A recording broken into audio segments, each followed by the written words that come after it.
Cheikh Béthio a été condamné lundi par contumace à 10 ans de travaux forcés pour le meurtre par ses disciples de 2 d'entre eux, annoncent plusieurs médias sénégalais. La chambre criminelle du tribunal de grande instance de Mbour, ville située à 80 km au sud-est de Dakar, a reconnu le chef religieux musulman sénégalais coupable de non-dénonciation de crimes et complicité de meurtre.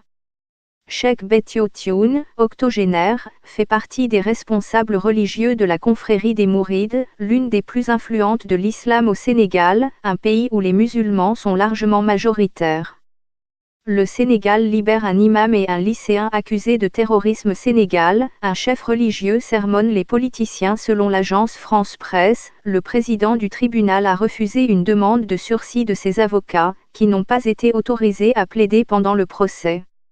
Cheikh Faye, l'un de ses disciples, a été reconnu coupable des mêmes faits et condamné à la même peine.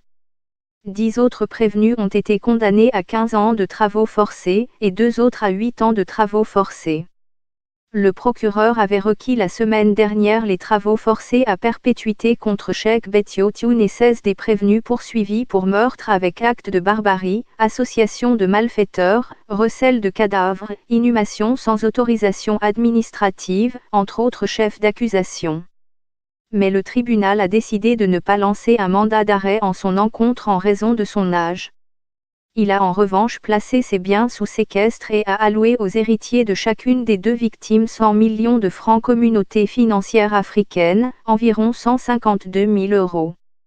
Sénégal, la confrérie mouride se rassemble. 2 prévenus ont écopé de 5 ans d'emprisonnement ferme et un autre de 6 mois. Les 3 autres prévenus, dont un chauffeur, ont été acquittés. Les disciples de Cheikh Béthio, appelés Tiantakon, avaient violemment protesté contre sa détention en 2012.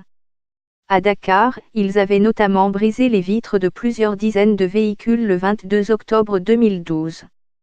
Cheikh Béthio avait été arrêté le 23 avril 2012 à la suite de la mort de 2 de ses disciples dans un village situé près de Mbour, où il possède une résidence. Il bénéficiait d'une liberté provisoire depuis février 2013.